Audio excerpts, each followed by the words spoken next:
So hey guys, what's up? This is ScherBR talking. Welcome back to my channel. In today's video, we'll be talking about the recent news for romancing SaGa Universe. In the latest reset, we got some new informations like Robin Cup was renewed. You can already play it. I'll be explaining this later. There is a new quest, and also the shop is now bi-weekly.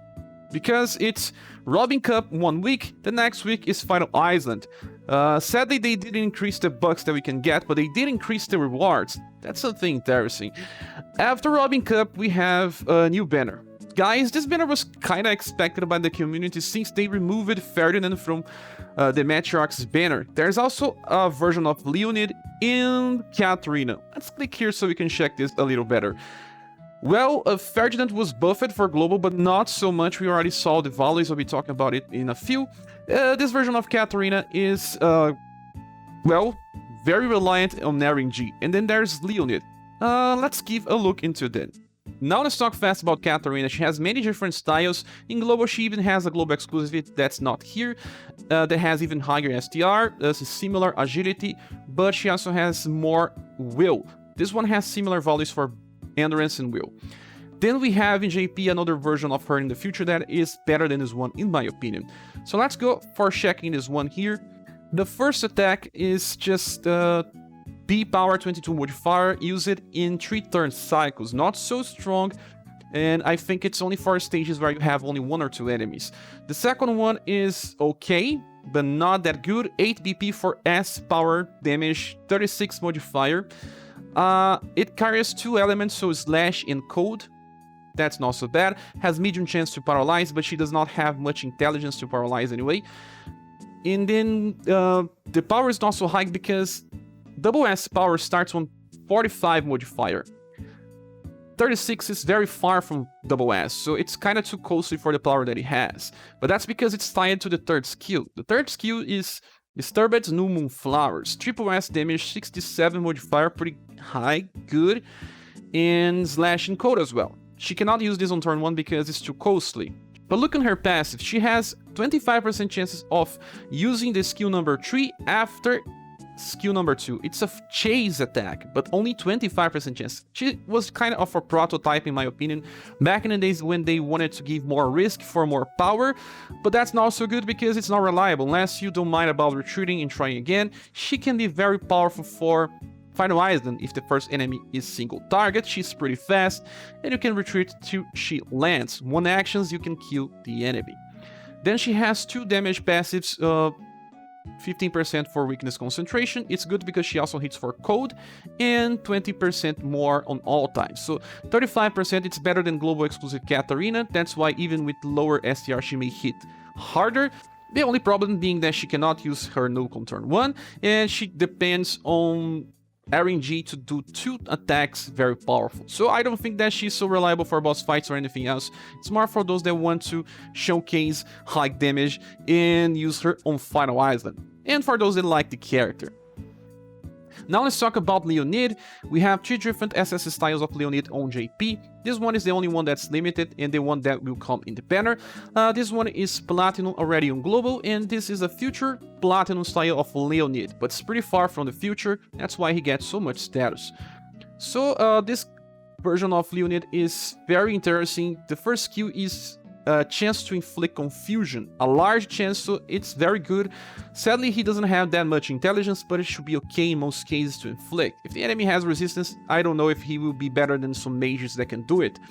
Then there is an attack called Bloody Palm. This one is pretty strong. It's 8 power, 32 modifier, and it's both blunt and shadow. I do believe that the best part is being shadow and also being a martial artist, because he gets stronger with Matriarch if you want to use them both. And also we need more shadow damage instead of just blunt. We got many blunt attackers. For 6 BP, it's a pretty good damage. The last one is Niagara Buster. This one has a very good power. Sadly, it costs too much, 13, so you can use it on turn 1 and then you will be cycling on his second skill. And it has a special effect against aquatic and fish enemies. Medium chance to stun. Medium is okay with this intelligence, but don't rely on it too much. For passives, he can heal himself in a surviving ally every time. Remember that we have characters that have heal options by self-heal. Yes, he self-heals and heals someone else, so that's pretty nice value. We have to check the heal value. I think should be around 380s, 400 for global. Yeah, close to 400 for global or a little more than that. And that's good because, well, if your character do not self-heal and you are in a fight that needs healing all the time and your healer don't want to get stressed out, it really helps. Future version of him will also carry this, and also Vampire Lady. Look on the name, Vampire Link. And then he has Fired Up 4, 15% increase in damage, and Assault number 3. This is something that I didn't want on him, but it is what it is. It's just an increase in damage for turn 1 damage. Yeah. So his Niagara Buster will do very good damage because of 45% increase in damage, but then after that it's only 15. If this is a boss fight, he loses potential very fast. But if you are using him for farming with only the second skill in mind, it's super easy because he will not use Ohor when you are farming, so he uses Bloody Palm 2 times, and then on turn 4 he uses it again. But that's 4 turn cycle, it's not exactly the best thing, unless you are using someone else to finish the first wave. Still very powerful for farming, but in boss fights he lacks a lot. I think that because we already have way too many blunt damage dealers, he's more for dark damage with the second skill than even the third one. The cyclone is good, the damage is good, but then it's more about if you summon for him for accident, not aiming for him. And last one is Ferdinand. We have 3 different SS styles of him on JP. This is the first one that we are getting on global. All of his styles are focused on doing slash and pierce damage, both single target and AoE. He has some multi-hit options and also self-buff. In global, they changed his endurance to 66 and also his will to 66. I will explain why. The first attack is only slash, but it's a free attack because you can get this to 0 BP. It buffs his STR by 25%. Buff is the theme of this character. The power is not so high, but it's free. Don't complain about it. Then the second is Star Rush, and this is an amazing attack. It's both slash and pierce, random chance between 2 to 4 attacks. The power is low, so you have to bring a weapon to increase it. In the future, we get more double S weapons focused on damage instead of polka weapon. And if you hit 3 times, it's already similar to Emilia. Emilia has an attack that uses 7 BP, 3 attacks, and that is almost the same power as a triple S attack. It's amazing, cheap, and you can keep using. Then the last skill is Starstream, and it is an AoE attack with 28 modifier. This is the same as most attacks that uses 16 BP. In his case, he's using 15, but there's a penalty. He loses 15% of his own STR here. I don't know why, but doesn't really matter, because if you are using the skill, you are using him for farming. And in the end of the wave, you get your status back. So for passives, he has this counter attack avoidance. In JP, it was just countering with normal attack. In global, they changed it so that it counters with the first skill. Okay, it's rank 1, but doesn't really matter because you want the buff. So he keeps buffing himself, but it's only counter against direct attacks, and he's not a tank. They changed his values to increase his endurance and will to 66, and no, it doesn't really work that way. He's not a tank. And also direct attacks are not so common when they are used as AoE, so you would not see him countering so much. But if he does, he gets a free buff. Then he has another way to buff himself, that is, when he attacks an enemy that's weak to his attack, he gets 20% increase in STR. That's the same thing with global exclusive Monica. She also gets Dex when she's attacking enemies that are weak to pierce attacks. He's good because he attacks with 2 elements, so he will be landing weak attacks more often than not. And the last one is Fired Up 4. So only 1 damage passive, 1 way to increase his own STR even further, and another skill that's free that can stack status a lot. So by using Match Rock with him, you get to very high STR very fast, and keep using the second skill allows him to give a lot of damage. So he's like a very good character, but sadly he's now on a banner that's different. He's not alongside Match Rock anymore. So returning here, I don't think this banner is just so good, because Leonid is a support unit for healings. Interesting one, but right now we have way too many blunt damage dealers. Unless you want him for dark damage, and a character that's just for farming may not be interesting. Katarina is just too RNG reliant, and Ferdinand, while good and even a little better right now, may be too much of an investment on this banner. And after that, we have some other stuff to talk, like we have a returning banner that brings us Julian, Award Sophia, and ScherBR. ScherBR was a character that no one wants because he was released alongside Nawal's daughter.